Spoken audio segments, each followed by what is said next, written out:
noches tenemos a este gran cantante y compositor cubano, Noel Montano. ¿Cómo están? Gracias, Fernando, por invitarme de nuevo. Ya te complací que te gustó ese número la otra vez para comer y para llevar y no lo pudimos cantar, cantamos el Cirujano, pero... Oye, Cirujano, ¿y de dónde, de qué parte de Cuba tú eres? Sagua la Grande, Villa Clara. Sagua la Grande. Tú sabes que mucha gente piensa que yo soy dominicano, ¿no? Okay. Y cada vez que me ve dice, va a cantar, ese muchacho dice, ese pelotero dominicano, yo no creo que cante.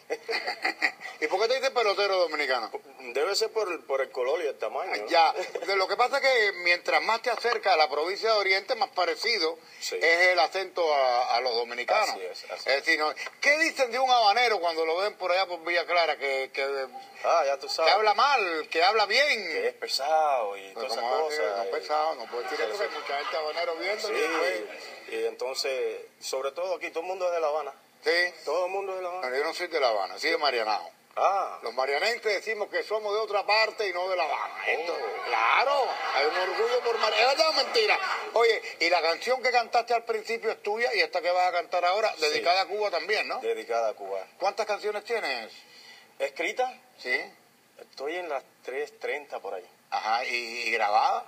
Grabada, este es el segundo disco, que se va a llamar así mismo como la canción Para Comer y Para Llevar, y está muy bueno, está para comer y para llevar. Para comer y para llevar. ¿Y qué tiempo hace que viniste de Cuba ya?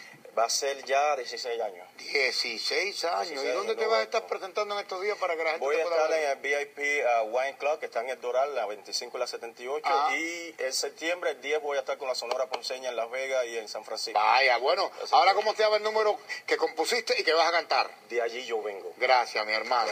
Adelante, Noel Montano.